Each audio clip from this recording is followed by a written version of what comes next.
तो हम लोग अष्टांग हृदय सूत्र स्थान 1 की बात कर रहे थे। तो वहां पर पिछले टर्न पे हम लोग देखा था कि रोगस्त दोष वैषम्यम दोष साम्यम अरोग्यता, यानी कि जब दोष विषम अवस्था को प्राप्त होते हैं तो फिर रोग हो जाते हैं, और जब दोष सम अवस्था में रहते हैं तो शरीर में कोई बीमारी नहीं होती है।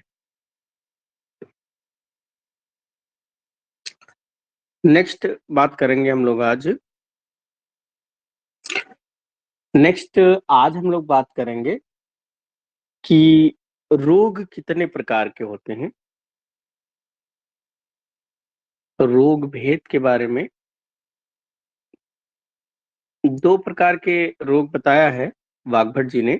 एक बताया है निज और दूसरा बताया है आगंतुज। निज और आगंतुज कहने का क्या मतलब होता है? निज मतलब अपने शरीर के अंदर, आगंतुज का मतलब होता है जो आया हुआ हो।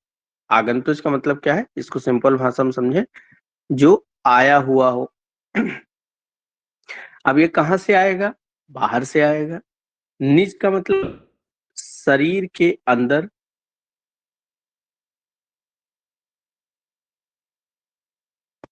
अब इसके बारे में देखें कि निज में क्या होगा। निज रोग जो होते हैं इसमें दोष विषम अवस्था में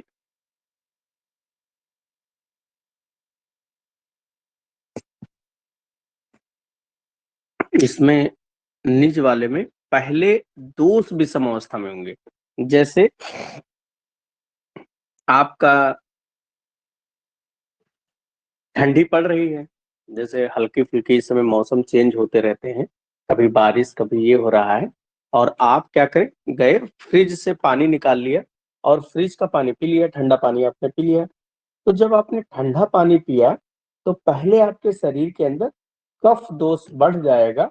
कफ दोष बढ़ने के कारण से, चूंकि बसंत ऋतु चल रही है, बसंत ऋतु में ऑलरेडी कफ बढ़ा हुआ होता है, आपने चिल्ड ठंडा पानी पिया, कफ और बढ़ गया। उस कारण से आपको कफज व्याधियां जैसे कि खांसी आना, जुकाम हो जाना, बलगम आना, छींक आना, ये सारी बीमारियां आपको हो जाएंगी। तो इसमें पहले क्या हुआ, आपने देखा कि पहले आपने निदान सेवन किया। निदान मतलब आपने ठंडा पानी पिया, उसके बाद में फिर क्या हुआ, दोष विषम अवस्था, यानी कि दोष यहाँ पर बढ़ गया।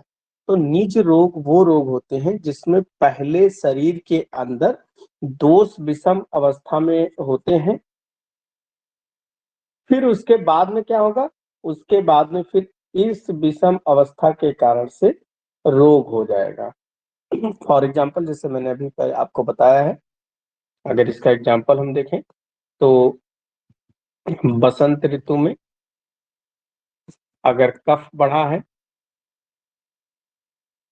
फिर आप और ठंडा पानी पी लें, ठंडा पानी या ठंडा दूध इसको पी लें, तो उसके कारण से क्या होगा, कफज व्याधियां हो जाएंगी।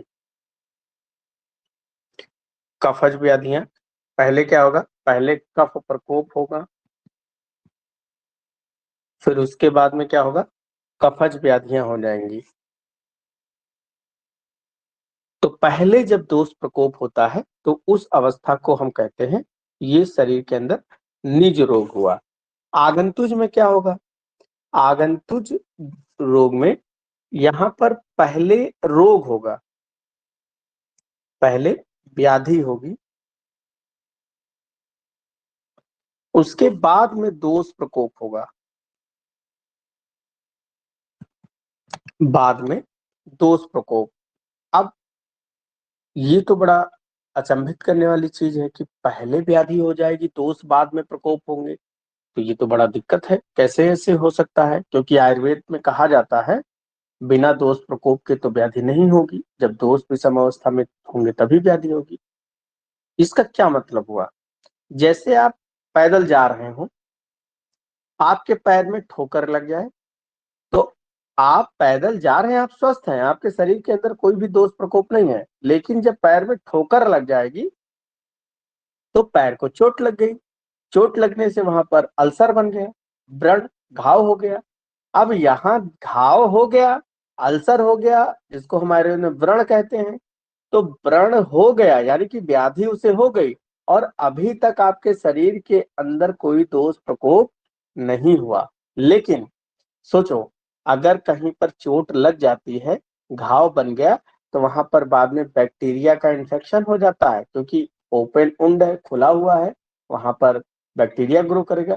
जब वो बैक्टीरिया हो जाएगा तो वहां पर सूजन आ गई, सूजन आने के बाद में वहां दर्द होने लगा, क्योंकि कभी भी चोट लगती है तो तुरंत उस अल्सर में बहुत दर्द नहीं होता, लेकिन 1-2 दिन बाद बहुत दर्द होता है। जैसे आप कभी ब्लेड से कट जाओ, तो कटने पर आप खून निकलेगा, उसको रोक दीजिए, तो उस दिन ऐसा लगेगा कोई नहीं, नॉर्मल है।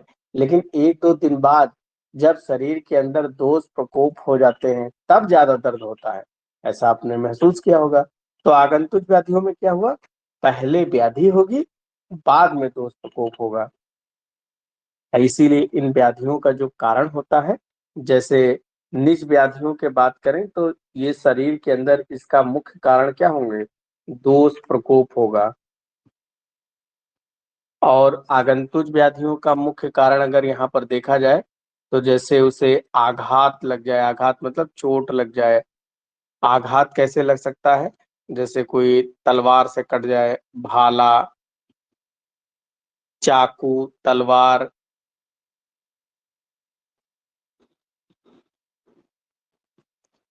है ना, इन सब कारणों से हो सकता है।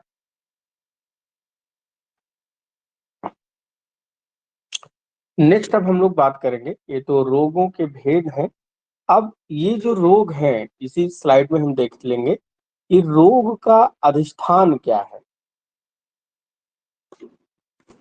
जैसे अगर हम यहाँ बात करें अधिष्ठान, रोग का अधिष्ठान कहने का क्या मतलब होता है, अधिष्ठान, अधिष्ठान मतलब जो रहता है। जैसे आप कहाँ रहते हैं, तो लखनऊ में पढ़ाई कर रहे हैं, आप अपने घर में रहते हैं, तो आपका अधिष्ठान हो गया वहां पर। तो रोग कहाँ हो सकता है, रोग भाई एक तो शरीर में रोग हो जाता है,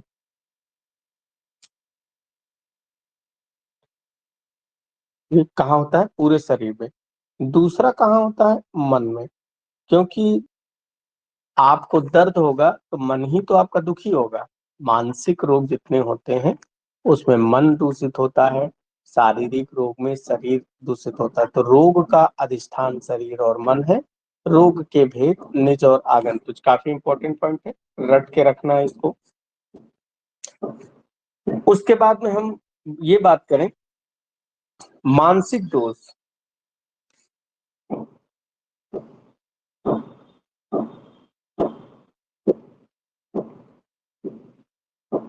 मानसिक दोष, वैसे तो अगर देखा जाए मानसिक दोष की बात करें तो 3 होते हैं, लेकिन मानस गुण देखो, 2 शब्द होते हैं, इनको ध्यान से देना, मानसिक दोष एक शब्द होता है मानस गुण। मानस गुण होते हैं 3, सॉरी मानसिक गुण में लिखना, यहाँ होते हैं 2। जब आपको मानस गुण या जब हम लोग पदार्थ विज्ञान पढ़ेंगे तो इसे ही महागुण भी कहा जाता है, मानस गुण या महागुण। ये 3 होते हैं, सत्व, रज और तम।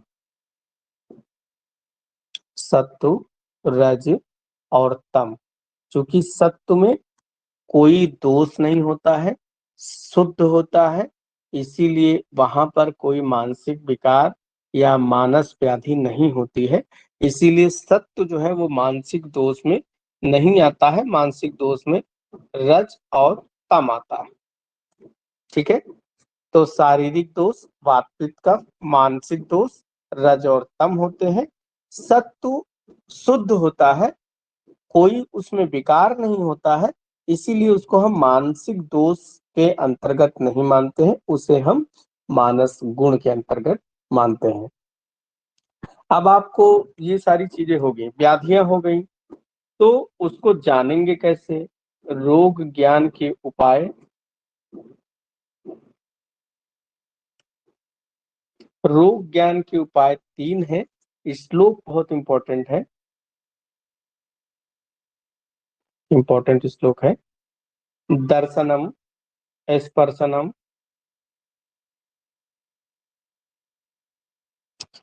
और प्रश्न परिच्छेद चा रोगिणाम। तो रोगिणाम मतलब रोगियों की परीक्षा, मतलब एग्जामिनेशन जो हम करते हैं।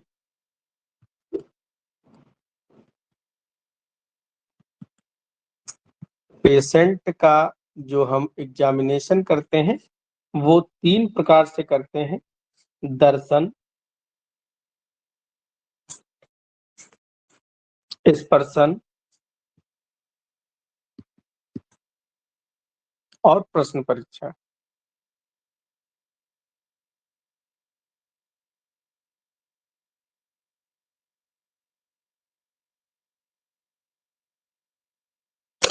दर्शन, स्पर्शन और प्रश्न।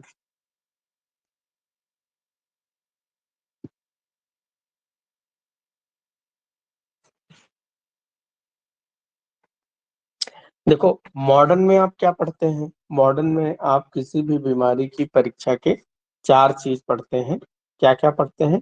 पहला तो इन्फेक्शन, दूसरा पढ़ते हैं पैल्पेशन, तीसरा है परकशन, और चौथा है आस्कल्टेशन।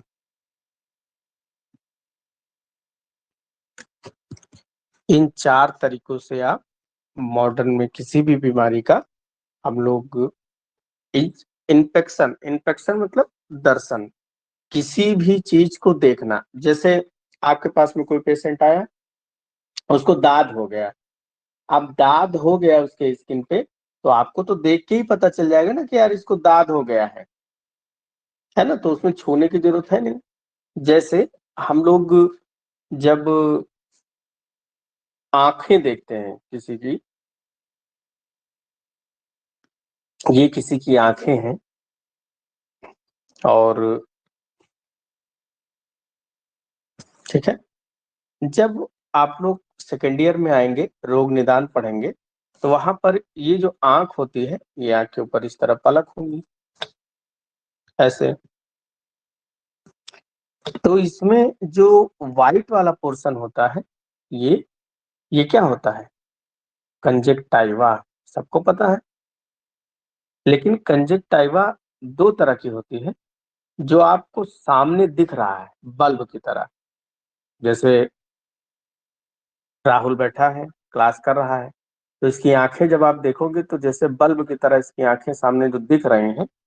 अब बल्ब की तरह दिख रही हैं सामने से आपको, तो उसको क्या कहोगे? Bulbar conjunctiva. ठीक। दूसरा बल्बर कंजक्टाइव, ये जो लोअर लिड होती है, ये इसको जब आप दबाते हो, जैसे क्या होता है, कई बार आप अपने आंख को ऐसे नीचे दबाते हो, प्रेस करते हो, तो प्रेस करने के बाद में जब आपको रेड कलर की जो कंजक्टाइवा दिखती है, उसको हम बोलते हैं पैल्पेब्रल, पैल्पेब्रल कंजक्टाइवा। पैल्पेब्रल मतलब आपने उसको दबाया, पैल्पेशन का मतलब होता है दबाना। अभी हम पीछे बताएंगे भी कि पैल्पेशन जो होता है वो क्या होता है, दबाना। तो दबाने से जो कंजक्टाइवा दिखे उसका नाम पैल्पेब्रल। देखो, याद नहीं करना, चीजों को समझना है। नाम ऐसे नहीं रखे, जैसे तुम्हारे घर में तुम्हारा नाम रखा जाएगा तो वो किसी न किसी को उसका अर्थ पता होगा तभी उसका नाम रखा जाता है। वैसे ही बल्बर कंजक्टाइवा और पैल्पेब्रल कंजक्टाइवा। जब किसी भी मरीज को, कोई मरीज आपके सामने आया और आपने देखा और कहा इसकी आंखें जो हैं वो एकदम पीली पीली दिख रही हैं, आंखें पीली दिख रही हैं, यानी इसका मतलब पीलिया हो गया इसको। आप लोग कहते हैं ना पीलिया हो गया, जिसको हम लोग जॉइंडिस कहते हैं, और आयुर्वेद में इसे हम कामला कहते हैं। आयुर्वेद में क्या कहते हैं? का मतलब होता है जल, और मल का मतलब दूषित जल, यानी कि ऐसा जल आपने पी लिया जो मलिन है, उसके कारण से आपको जब कोई बीमारी हो जाती है तो उसे कहते हैं कामला जॉइंटिस। जॉइंटिस में क्या होगा, उसकी आंखें पीली हो गई, यानी कि यहाँ पर एलोइस आंखें हो गई, एलोइस आइज हो गई। इस कंडीशन को हम कहते हैं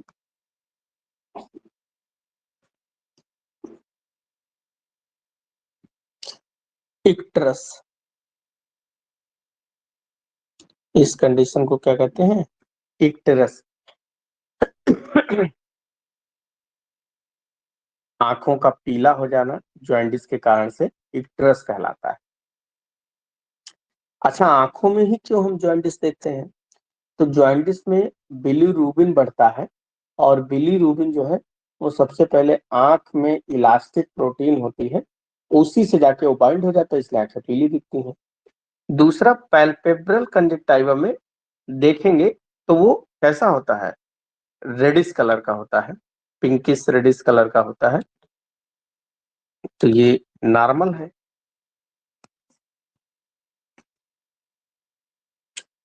लेकिन ज्यादा अगर हो जाएगा तो इसका मतलब वहां कंजक्टिवाइटिस हो जाएगी। कंजक्टिवाइटिस का मतलब उसकी आंखों में, जैसे आप लोग कहते हैं ना आंखें आ गई हैं, आंखें आ गई हैं मतलब उसमें क्लेमाइडिया जो बैक्टीरिया होता है उसके कारण से वहां कंजक्टिवाइटिस, यानी कि आंखों में इन्फ्लेमेशन, अगर ज्यादा लाल हो गई आंखें, कम लाल है ठीक है, लेकिन सोचो यही रेडिश की जगह अगर वाइटिस हो जाए, पेल वाइटिस, पेल वाइटिस मतलब हल्का पीला सफेद, हल्का पीला सफेद अगर हो जाए तो इस कंडीशन को क्या कहते हैं, पैलोर कहते हैं। क्या कहते हैं, पैलोर। यानी कि उसको क्या हो गया, जॉइंटिस हो गया, उधर इधर हो जाएगा उससे एनीमिया, खून की कमी, जिसको आयुर्वेद में कहते हैं पांडु रोग। ठीक है, तो ये कहानी हमने क्यों बताई, ये कहानी इसलिए बताई कि ये सारी चीजें हम कहाँ से, कौन सी परीक्षा से देख रहे हैं, आयुर्वेद में वर्णित दर्शन परीक्षा। यही क्या है, दर्शन परीक्षा। स्किन का दर्शन करना हो, आंखों में देखना हो, तो ये सब क्या है, ये सब दर्शन परीक्षा है, जिसको हम मॉडर्न में क्या कहते हैं, इंस्पेक्शन, चीजों को देखना समझना। फिर दूसरा है स्पर्शन परीक्षा। पैल्पेशन और परकशन, ये दोनों प्रकार की जो परीक्षाएं हैं वो कहाँ पर आ जाती हैं, स्पर्शन परीक्षा। स्पर्श मतलब टच करके देखना। आपको बुखार आ गया, तो बुखार, कोई पेशेंट आ गया, अरे डॉक्टर साहब हमको बहुत बुखार है, तो आप उसको टच करके देखोगे ना कि बुखार तेज है कम है कैसा है। ये आ गया, अरे डॉक्टर साहब यहाँ पे फोड़ा जैसे अंदर पता चल रहा है, अब वो कह रहा है अंदर फोड़ा पता चल रहा है, अब अंदर पता चल रहा है तो देख के तो नहीं पता चलेगा, उसको हम दबा के देखेंगे। किसी का लीवर बढ़ जाए तो लीवर क्या करेंगे, उसको लिटाएंगे, लिटा के पोजीशन बनाएंगे, उस पोजीशन में फिर लीवर को हम पैल्पेट करेंगे, उसको हम लीवर को दबा के देखेंगे कि बढ़ा है क्या। तो पैल्पेशन मतलब दबा के देखना। परकशन क्या है, आप किसी भी पेशेंट को जब सिस्टमैटिक ढंग से देखो, दबा के देखना पैल्पेशन, लेकिन एक सिस्टमैटिक ढंग से अपने क्रियाओं को करना, वो क्या कहलाएगा, वो कहलाएगा परकशन। वो क्या कहलाएगा, परकशन। जैसे किसी के पेट में पानी भर जाए, एसाइटिस हो गया, जिसको आयुर्वेद में जलोदर कहते हैं। अब पेट में पानी भर गया है तो उसको हल्का सा टैप करके देखते हैं, मतलब अपनी उंगली से उसके ऊपर हल्के से झटके मारते हैं। अब पेट में पानी होगा तो उसमें तरंगे उठेंगे, जैसे तालाब में पानी भरा है, जब आप उसमें कंकड़ कोई पत्थर फेंकते हो तो वो पानी में क्या होती है, हलचल हो जाती है, तरंगे उठती हैं। वैसे ही पेट में होगा, और आप दूसरी तरफ जब हाथ रखोगे उस मरीज के, तो आपके हाथ पे वो तरंगे फील होंगी। तो एक सिस्टमैटिक ढंग से ये आपने किया है, इसको परकसन कहते हैं। फिर आस्कल्टेशन। अब फिर आयुर्वेद में क्या है, प्रश्न परीक्षा, जिसको हम इंटरोगेशन, ये भी मॉडर्न में ही है, इंटरोगेशन। इंट्रोगेशन, आप प्रश्न पूछते हैं, जैसे कोई व्यक्ति आया, उसने कहा कि डॉक्टर साहब हमारा पेट बहुत खराब है, तो आप उससे क्वेश्चन पूछते हैं, प्रश्न पूछते हैं कि आपने कल क्या खाया था? सुबह क्या खाया? कैसे हो गया? रात में जगे थे क्या? इंडाइजेशन तो ये सारी चीजें जो पूछते हैं उसको हम प्रश्न परीक्षा, इंट्रोगेशन कहते हैं।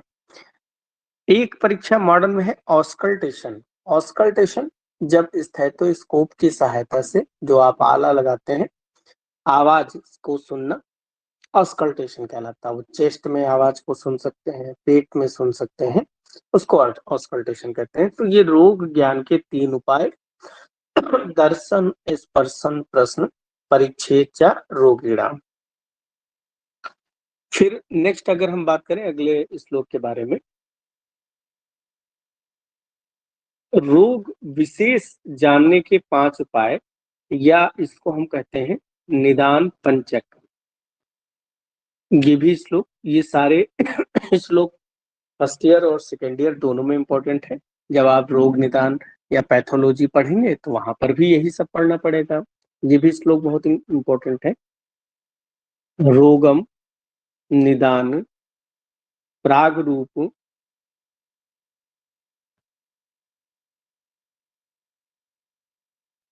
लक्षण, उपसय, आप्त भी। देखो यहाँ पर निदान पंचक कहने का मतलब कोई 5 चीज है, और ये 5 चीज क्या है? रोग जानने के विशेष कारण।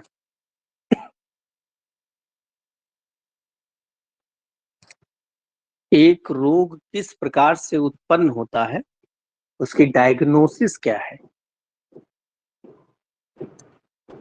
वो चीज कहलाती है निदान पंचक।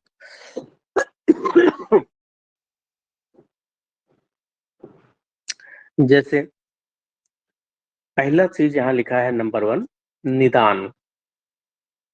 निदान का मतलब होता है कारण, या इसको कहते हैं कॉजेटिव फैक्टर। Causative factor. तो किसी को ट्यूबरक्लोसिस अगर होगी तो उसका कारण क्या होगा? माइकोबैक्टीरियम ट्यूबरकुलाई एक बैक्टीरिया उसका कारण होगा। तो निदान यानी कि कारण क्या है? जैसे आयुर्वेद में कारण आहार विहार, खाने पीने की चीजों को मुख्य रूप से मानता है। वात किसी के अंदर बढ़ेगी, तो वात कैसे बढ़ जाएगी? जब वो व्यक्ति वात के समान गुणों का सेवन करे, जैसे ठंडा पानी पी ले, या रूखी चीजें खाए, सूखा चीजें खाए, बहुत पैदल चले, तो ये सब कारण क्या है? वात को बढ़ाने के कारण है, तो वही निदान हो जाते हैं।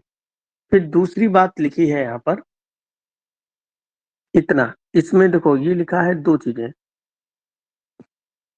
प्राग, इसको अगर हम अलग करें तो इस तरीके से हो जाएगा, प्राग और रूप। ये बड़ों की मात्रा लगी है तो इसको अलग करेंगे तो रूप। तो इन दोनों को मिला के हम कहते हैं नंबर 2, पूर्व रूप। पूर्व रूप मतलब प्रोडर्मल साइन।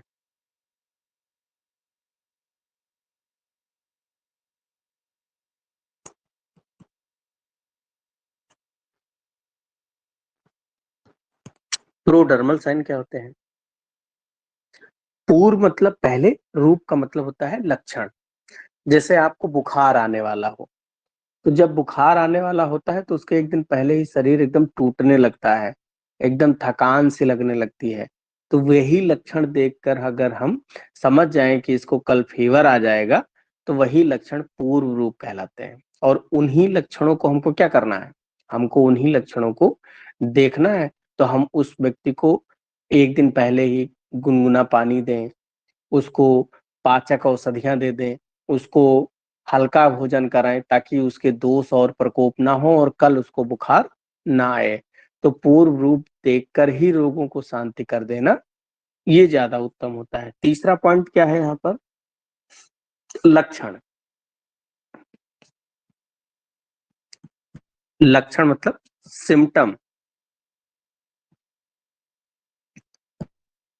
सिम्टम्स क्या है? देखो, दो वर्ड होते हैं, एक सिम्टम एक साइन। जैसे मैंने इधर बताया साइन, सिम्टम और साइन।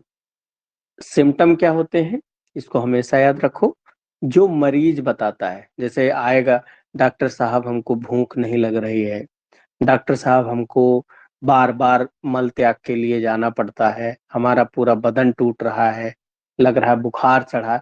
तो जो लक्षण मरीज बताता है उसे हम कहते हैं सिम्टम। दूसरा साइन उसे कहते हैं जो डॉक्टर ऑब्जर्व करता है। जैसे उसको बुखार आ रहा, आपने थर्मामीटर से नापा और 102 103 बुखार आया, तो आपने ये देखा कि एक हाई ग्रेड फीवर है। या उसकी स्किन पे जो है दाद हो गया है, आपको लग रहा है कि मरीज को लग रहा है उसको दाद हुआ है, आपने उसके ऊपर की कोशिका जो पपड़ी पड़ गई उसको हटा के देखा और हल्का सा ब्लड अगर आ रहा है, तो ये ऑस्पिट साइन होता है। यानी कि मरीज ने उसको ऑब्जर्व किया कि ये दाद नहीं है, ये सोरियासिस है। तो जो डॉक्टर देखता है सिम्टम, उन्हें कहते हैं साइन। क्योंकि साइन, अब दोनों में कंफ्यूजन होता है कि यार कौन सा सिम्टम दे होता है, कौन सा साइन होता है। तो हमेशा याद रखें, साइन कौन करता है? डॉक्टर करता है ना पर्चे पे। तो साइन पर्चे पे डॉक्टर करता है, इसीलिए साइन जो है डॉक्टर देखता है और सिम्टम मरीज बताता है। इस तरीके से याद रखिए। तो लक्षण क्या है? सिम्टम, जो मरीज आके बताता है। फिर उसके बाद में तीसरा शब्द यहाँ पर इसको अलग करेंगे तो निकल के आता है उपसय। तीसरा शब्द यहाँ नंबर 3 तो ये हो गया नंबर 4 उपसय। उपसय, उपसय इसको बोलते हैं व्याधि के लिए हितकारी।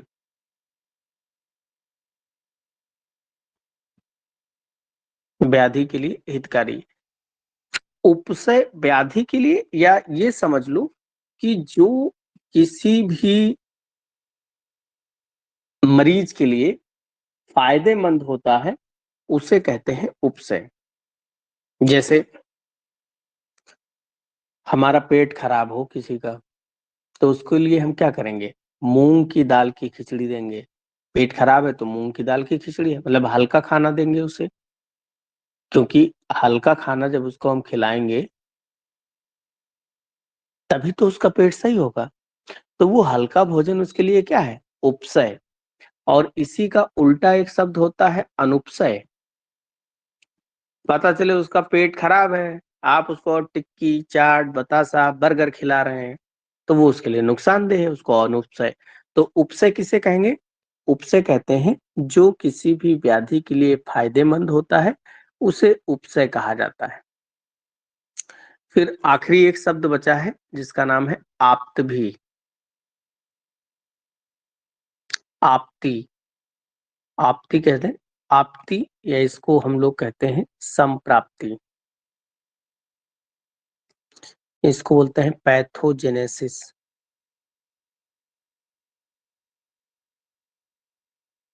पैथोजेनेसिस, पैथोजेनेसिस मतलब व्याधि कैसे उत्पन्न हो रही है, वही कहलाता है पैथोजेनेसिस। रोग जनन व्यापार। जैसे कोई, आप सो रहे हो, मच्छर ने आके आपको काट लिया, मच्छर के लार में प्लाज्मोडियम बैठा हो, वो आपके शरीर के अंदर, जब मच्छर काटता है तो तुरंत मलेरिया नहीं होता है। मच्छर काटेगा, प्लाज्मोडियम आपके शरीर के अंदर जाएगा, फिर वो ब्लड में घूमता हुआ लीवर को जाएगा, लीवर में फिर अपना नंबर बढ़ाएगा, अपना नंबर बढ़ाने के बाद में फिर ब्लड में आएगा, फिर आरबीसी को खाएगा, आरबीसी को खाते खाते उसके अंदर का हीमोग्लोबिन खा जाएगा।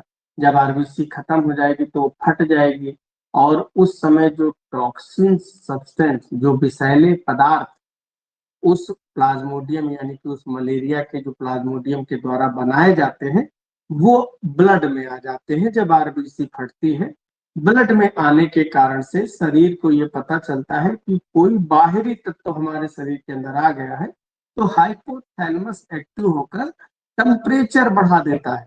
शरीर का तापमान बढ़ जाता है। तो जब तापमान बढ़ता है, जब फीवर आता है, तब हमको लगता है कि इसको कोई प्रॉब्लम हो गई। लेकिन मच्छर ने जब काटा था तब नहीं पता था।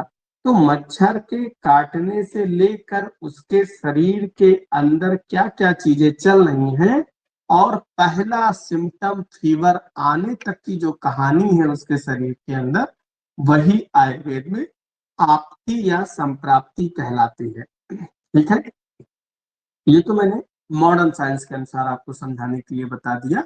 आयुर्वेद में कैसे समझेंगे? जैसे आपने ठंडा पानी पिया, फिर ठंडा पानी पीने के बाद में तुरंत आपको बीमारी नहीं होगी। आपके शरीर में ठंडा पानी जाएगा, फिर कफ धीरे धीरे बढ़ेगा। जब कफ एक अवस्था से ज्यादा बढ़ेगा तब आपके गले में खराश लगेगी, खांसी आएगी। उसके बाद में फिर जाके आपको कोई कफज व्याधि जैसे सांस फूलना, खांसी, काश का आना, है ना, या फिर श्वास डिस्निया, ये सब चीजें हो जाना। तो वो सिम्टम, जब पहला सिम्टम आपको दिखेगा तब वो हो जाएगी व्याधि। लेकिन ठंडा पानी पीने से लेकर वो व्याधि उत्पन्न होने के बीच का ये जो समय शरीर के अंदर चलता रहता है, इसे ही आयुर्वेद में आपत्ति या संप्राप्ति कहते हैं। तो इसकी सिंपल सी डेफिनेशन क्या हो जाएगी कि शरीर के अंदर निदान सेवन से लेकर, यानी कि ये जो कारण है, ये निदान सेवन से लेकर लक्षण उत्पन्न होने तक का जो प्रोसेस है उसे हम संप्राप्ति कहते हैं। तो निदान पंचक बताया। नेक्स्ट, फिर इसके बाद में देश। देश मतलब कंट्री नहीं होता है। आयुर्वेद में देश का मतलब दो तरीके होते हैं यहाँ पर। एक देश का मतलब यहाँ हो जाएगा भूमि से, और दूसरे देश का मतलब होता है शरीर से। क्योंकि आपका जो शरीर है वो भी तो भूमि ही है, देश ही है, क्योंकि वहां पर भी कोई कार्यक्रम होते ही रहते हैं। जब हम भूमि की बात करते हैं तो तीन प्रकार की भूमि होते हैं। जैसे नंबर 1, जांगल देश। जांगल देश में वात प्रधान रूप से रहता है। जांगल देश में वात प्रधान रहता है। दूसरा, आनूप। आनूप देश में कफ प्रधान रहता है।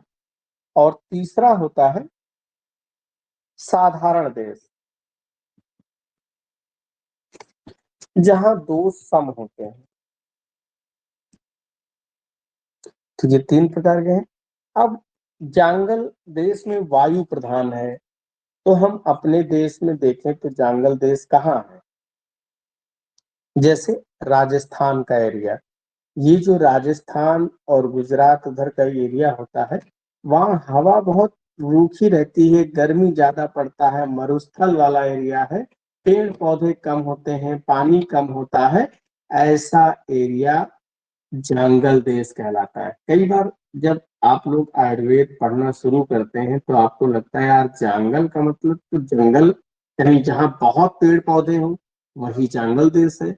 नहीं, बस यही, जो लोग पढ़ाई नहीं करते, किताब नहीं खोलते हैं, तो उनको ये सब बातें जो है नहीं समझ में आएंगी। उनको लगेगा कि एग्जाम में लिखने का है जंगल देश के बारे में लिखो, तो एक पेज लिख देंगे जंगल देश में बहुत पेड़ पौधे होते हैं, बहुत सारी चिड़िया आके बैठती हैं, चिड़िया अंडे देंगी तो बहुत सारे बच्चे हो जाएंगे, पेड़ पौधों पे फल लगेंगे, वो फल चिड़िया खाएंगी, फिर चिड़िया जब वो खाएंगी तो उड़ेंगी, उड़ने के बाद में ची ची करेंगी, हम लोग देखने जाएंगे तो हमें बड़ा अच्छा लगेगा। ये आयुर्वेद के विद्यार्थी ऐसे ही कॉपी लिख देते हैं जंगल देश के ऊपर। जब कॉपी देखो तो लगता है कि अरे यार, बच्चे को क्या ही बेवकूफी है, मतलब पूरा पेज लिख डाला और एक भी शब्द ऐसा नहीं लिखा जो जंगल देश से संबंधित हो। क्योंकि जंगल देश तो सिंपल एक ही चीज है, वात प्रधान। यहाँ के जो व्यक्ति होते हैं उनको बीमारियां कम होती है, और व्यक्ति यहाँ के बहुत ही मजबूत होते हैं। दूसरा, आलू देश में जहां पर कफ प्रधान होता है, ये कौन सा एरिया होते हैं? तो ये जितने भी समुद्र के किनारे के एरिया है, बंगाल, उड़ीसा, कर्नाटक, आंध्र प्रदेश, मुंबई, महाराष्ट्र, केरला, ये जितने भी समुद्र के किनारे के एरिया हैं, ये सभी के सभी आलू देश हैं। और यहाँ पर कफ प्रधान व्याधियां होती हैं। जैसे लोग मछली वगैरह बहुत खाते हैं, मछली कफ बढ़ा देती है। ऐसे एरिया में कफज व्याधियों में डायबिटीज हो या जुकाम या इस तरीके की चीजें ज्यादा होती है। साधारण देश जैसे उत्तर प्रदेश, मध्य प्रदेश, है ना, ये जो बीच वाले छत्तीसगढ़, उसके अलावा रांची वगैरह, ये झारखंड, ये बीच वाले जितने भी प्रदेश होते हैं, ये सभी के सभी कहलाते हैं। और यहाँ दोष कम होते हैं, व्याधियां कम होती हैं। तो ये देश, और दूसरा, शरीर भी तो एक देश है। इस तो ये भी तीन भेद कर सकते हैं हम: बाल्यावस्था, दूसरा मध्यमावस्था, और तीसरा वृद्धावस्था।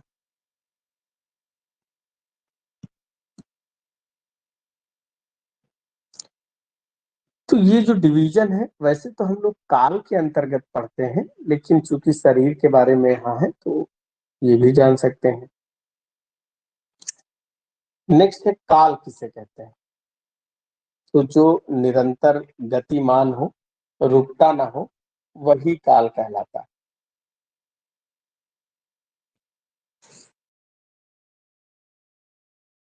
काल, काल क्या कहलाएगा? काल दो प्रकार का होता है, एक क्षण और दूसरा आवस्थिक।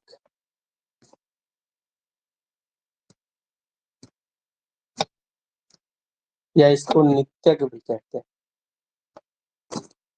जो ऋतुएं होती हैं,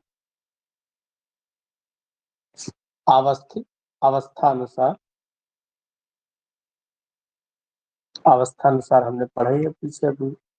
बाल्यावस्था जिसमें कफ प्रधान होता है, मध्यमावस्था में पित्त प्रधान होता है, और वृद्धावस्था में वात प्रधान होता है। ऋतुएं 6 होती हैं, आपको पता ही होगा। नेक्स्ट उसके आगे देखते हैं हम लोग,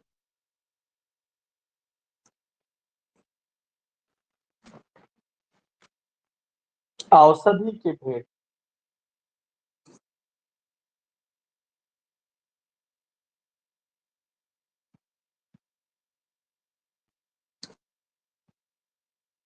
औषधि मुख्य रूप से दो भेद बताए गए हैं यहाँ पर। एक वो औषधि जो शोधन का कार्य करे, दूसरी वो औषधि जो संशमन का कार्य करे या इसको समन का कार्य करे। शोधन और समन भेद से औषधियां दो। शोधन मतलब जैसे इस समय बसंत ऋतु चल रही है, कफ बढ़ा हुआ है। अगर कफ बढ़ा है तो उसको हमको वमन करा दे, उल्टी करा दे। उल्टी कराने के लिए उसे हम क्या प्रयोग करें? मदन फल। मदन फल एक प्लांट है, उसका जो फल होता है मदन फल, उस फल का हम लोग काढ़ा बनाए, उसके त्वचा को लेकर, और उसके बाद में उसको पिला दे तो नवजिया होगा, उसके बाद उल्टी हो जाएगी, तो कफ कम हो जाएगा। तो ये शोधन। या किसी को जमाल घोटा पिला दो तो उसका पेट एकदम साफ हो जाएगा, कई बार लैट्रिन जाना पड़ेगा, तो शोधन चिकित्सा कहलाती है। वो फिर पंचकर्म के अंतर्गत आते हैं, 5 कर्म होते हैं इसमें। समन मतलब शरीर के अंदर किसी को बुखार हो गया, बुखार होने के बाद में उसको मैंने पैरासीटामोल दे दिया, तो जो पित्त दोष बढ़ा हुआ था जिसके कारण से पूरे शरीर में ज्वर हो गया था, वो शांत हो गया। शरीर के अंदर ही हमने व्याधि शांत कर दी, तो समन चिकित्सा। ऐसे सुदर्शन चूर्ण का प्रयोग करते हैं, या शरीर के अंदर महासुदर्शन घनवटी है, अमृतारिष्ट है, संजीवनी बटी है, इनको देने से शरीर के अंदर तो जितनी औषधि चिकित्सा हम लोग करते हैं, दवाइयां वगैरह, वो सब समन चिकित्सा के अंतर्गत आती हैं। नेक्स्ट, अगर हम शोधन के बारे में बात करें तो दोष 3 प्रकार के होते हैं। एक टेबल बना लेंगे हम लोग, बहुत इंपॉर्टेंट टेबल है। एक में लिखें दोष, दूसरे में लिखें समन या शांति के लिए कौन सा कर्म करते हैं, और तीसरा समन द्रव्य क्या है।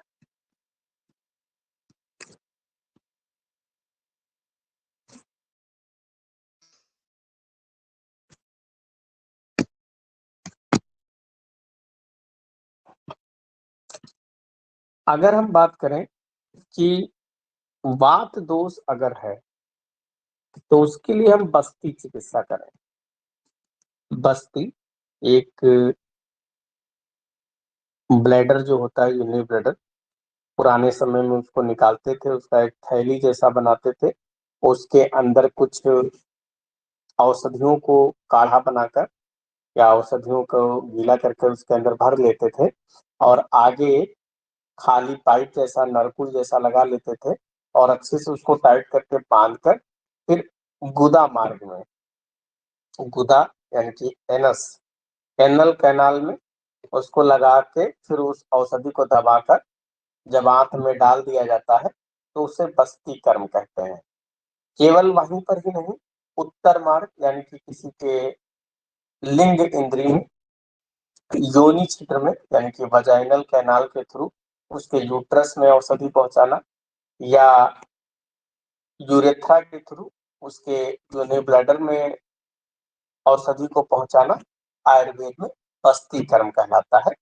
वात, क्योंकि वात का स्थान कहाँ है, पक्वाशय है। पक्वाशय मतलब जो कोलन का हिस्सा होता है, डिसेंडिंग कोलन जो होता है, वही पक्वाशय कहलाता है आयुर्वेद में। वात वहां रहते हैं, तो हम उसके गुदा मार्ग में यानी कि उसके एनल कैनाल के थ्रू पक्वाशय में ही तो औषधि दे रहे हैं, तो वात का समन करने की श्रेष्ठ है। समन इसके लिए अगर हम श्रेष्ठ की बात करें तो तैल इसके लिए श्रेष्ठ होता है। अगर हम पित्त की बात करें तो पित्त में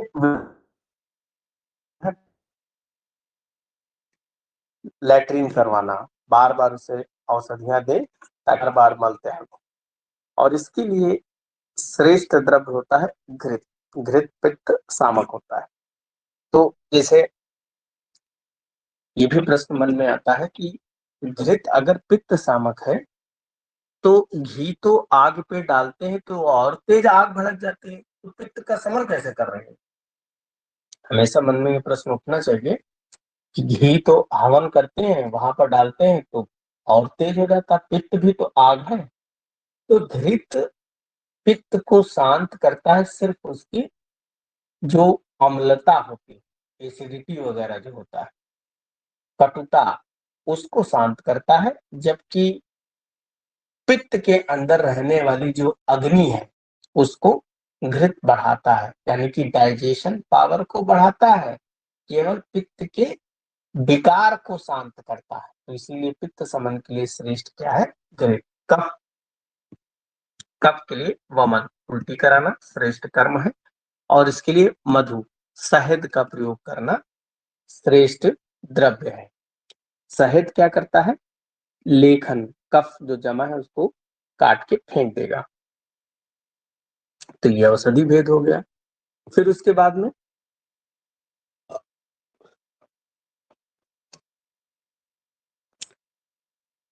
एक और श्लोक बहुत इंपॉर्टेंट है, धी धैर्य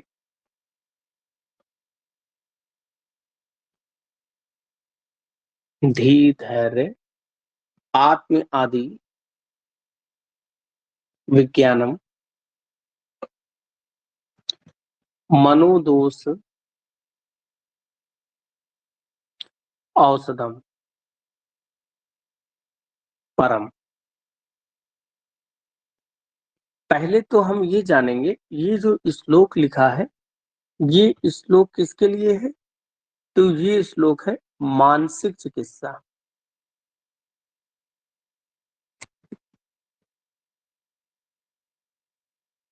मानसिक चिकित्सा, मानसिक बीमारियां आपको पता है, साइकियाट्रिक प्रॉब्लम किसी को हो जाए ऐसे व्यक्ति के लिए क्या लिखा है? धी, धैर्य, आत्मा,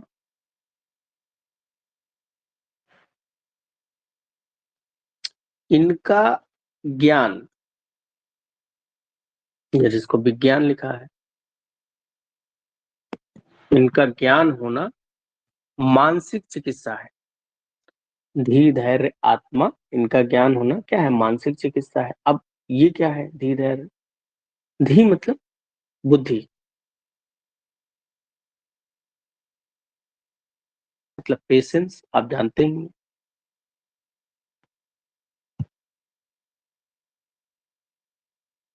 अब आत्मा, जो आत्मा क्या है, जो आपको अच्छा क्या है, बुरा क्या है, ये सारी चीजें बताए, अच्छा बुरा और मोक्ष के लिए।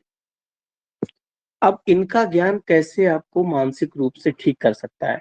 जैसे आपकी बुद्धि है, बुद्धि में कई बार होता है कि किसी को कोई लड़की या किसी लड़का इतना पसंद आ जाता है, जैसे तेरे नाम मूवी हो, तो उसमें क्या है, सलमान खान को इतना भूमिका चावला पसंद आ गई कि बाद में पगला गए वो।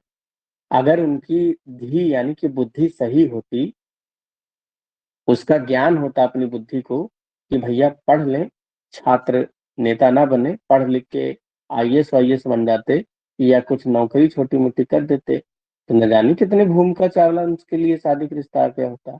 लेकिन अपनी धी यानी कि अपनी बुद्धि का उन्होंने ज्ञान नहीं हुआ, और फिर वो क्या हो, पगला गए बाद में, है ना? तो वही क्या है, धी, इसी को बताया कि अब उसके बारे में ज्ञान, धैर्य, पेशेंस।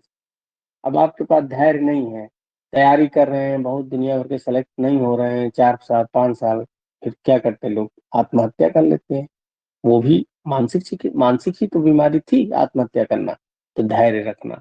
आत्मा, हमेशा आपकी आत्मा बताती है, कोई गलत कार्य करते हैं, अच्छा कार्य करते हैं तो अप्रिसिएशन, अंदर से अच्छा कार्य करने पे खुशी होती है।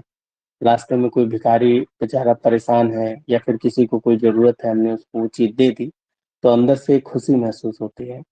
और आत्मा, बुरा कर्म, आत्मा भी बताता है कि भैया ये न करो, ये बुरा कर्म बताई जाती है। तो क्या अच्छा है, क्या बुरा है, धी, धैर्य, आत्मा, ये क्या है? मन की चिकित्सा है, मानसिक चिकित्सा। ये सब जब आप लोग आगे आएंगे, ये अभी फाउंडेशन अच्छा रहेगा। अगर आप ये चीजें अभी से अच्छे से समझ लेंगे, तो ये सब फाइनल ईयर तक आपको यही मिलेगा। वहां पर फिर आपको बहुत अच्छा लगेगा पढ़ने में। फिर चिकित्सा के चतुष्पाद, इसको हम लोग एक टेबल में लिख लेते हैं।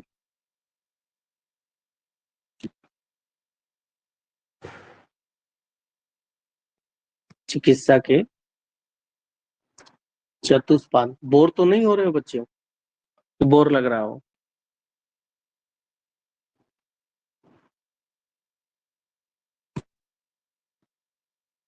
सो गए क्या सब पढ़ते पढ़ते?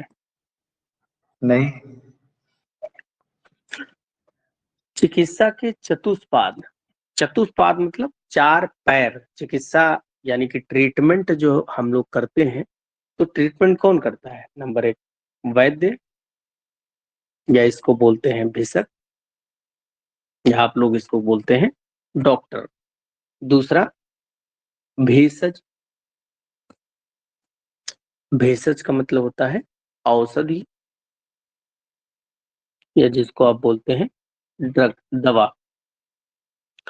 तीसरा है परिचारक, यानी कि नर्स वगैरह, जो नर्सिंग स्टाफ होता है। और चौथा है जिसकी आप चिकित्सा करते हैं, रोगी या पेशेंट। तो ये 4 चीजें ही क्या कहलाती हैं? चिकित्सा के चतुष्पाद कहलाते हैं। चतुष्पाद के भी 4 4 गुण होते हैं।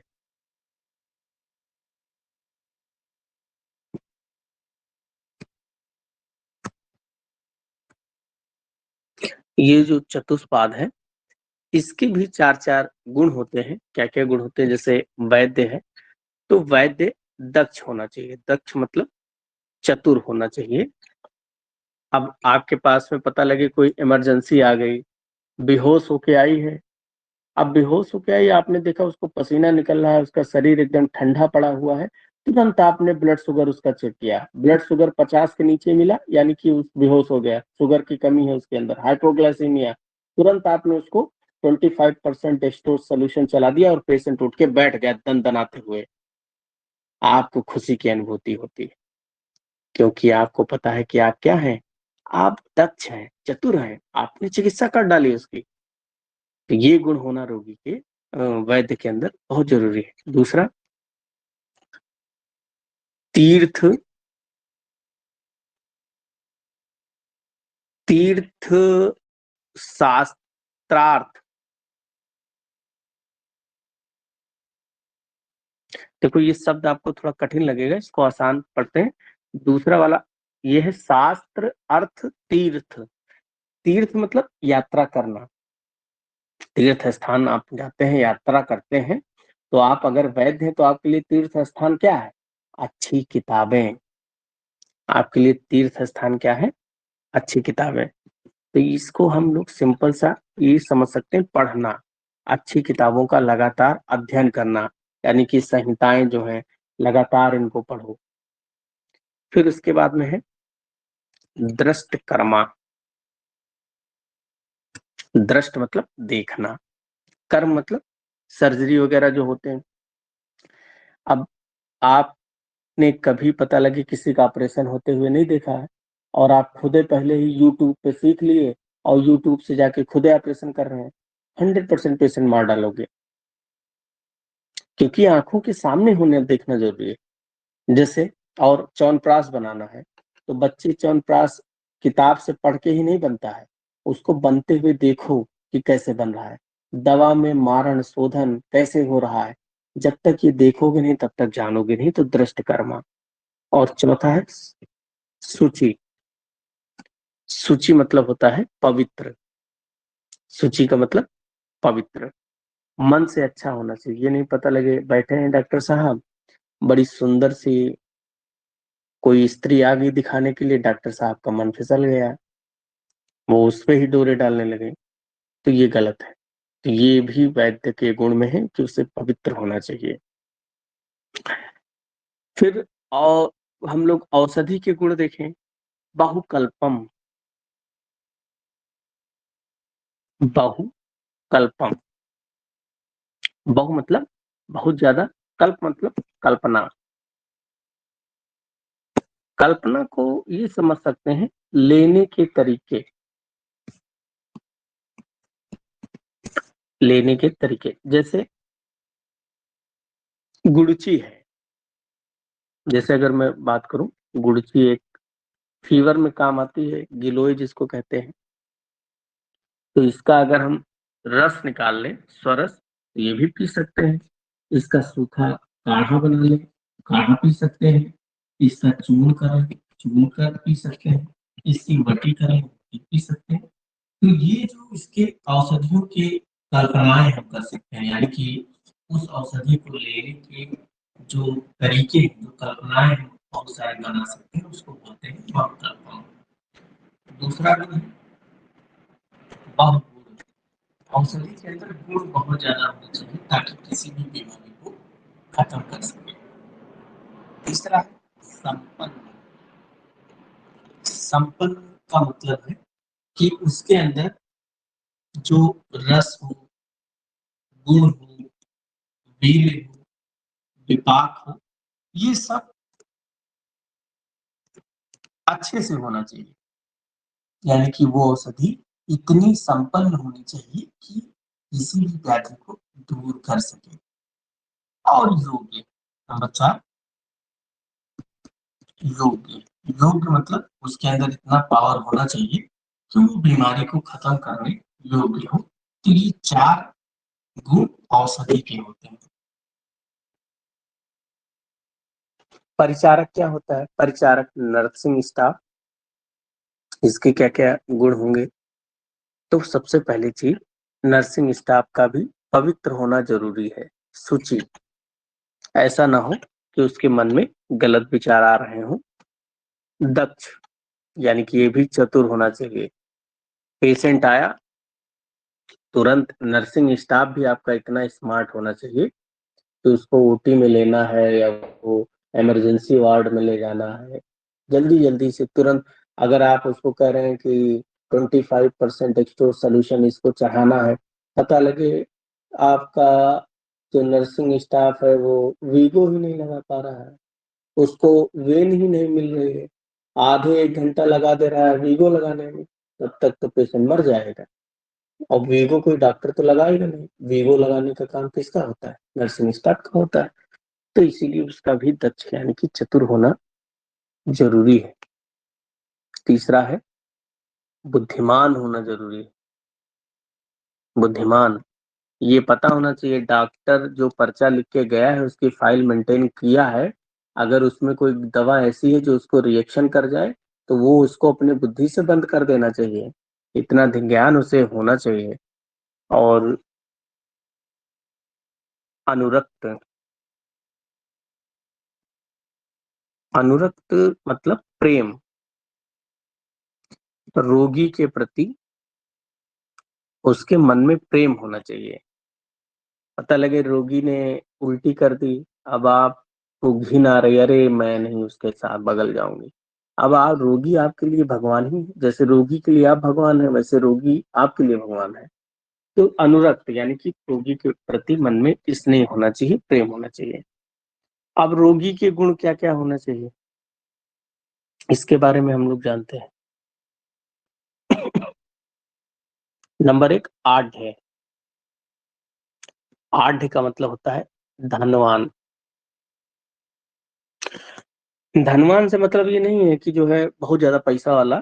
धनवान से मतलब ये था कि हाँ इतना पैसा उसके पास हो कि अगर आपने उसको पैरासीटामॉल लिख दिया तो वो दवा खरीद के ला सके। ऐसा ना हो कि पता लगे जब दवा ही नहीं है, अब डॉक्टर ही रोगी को दवा देता रहेगा तो वो बेचारा तो भिखमंगा हो जाएगा। तो क्या है, आढ़ होना चाहिए। भिषक वश्य, भिषक वश्य मतलब वैद्य के अधीन, वैद्य के वश में। जैसे आप दिखाने जाएं, अगर डॉक्टर ने कह दिया है कि आपको पूड़ी पराठा मिर्च मसाले नहीं खाने हैं, तो फिर रोगी ऐसा ना हो कि घर पे आए और खूब बढ़िया चुपड़ी, चिकनी चुपड़ी रोटी और घी पराठा ये सब खाए। उसके वैद्य के वश में हो रोगी, जो वो कहे वही करे। तीसरा, ज्ञापक, ज्ञापक मतलब अपनी पीड़ा बताने वाला, अपनी पीड़ा बता सके। ऐसा हो कि वो चीजों को बता सके, ऐसा ना हो कि वो कुछ बता ही नहीं पा रहा है। और चौथा है सत्ववान। सत्ववान मतलब हिम्मत वाला होना चाहिए। ऐसा ना हो कि पता चले वो एक सुई लेके लगाने जा रहे हैं, पेशेंट पूरे चौराहे चौराहे भाग रहा है। अब पता लगे पूरे चौराहे अगर वो भागता रहेगा तब तो फिर हो गया, तब फिर डॉक्टर कुछ कर ही नहीं पाएगा। ठीक है, तो ये भी एक चीज होनी चाहिए कि वो सत्यवान होना चाहिए। ठीक, चलो अभी बस इतना पढ़ते हैं।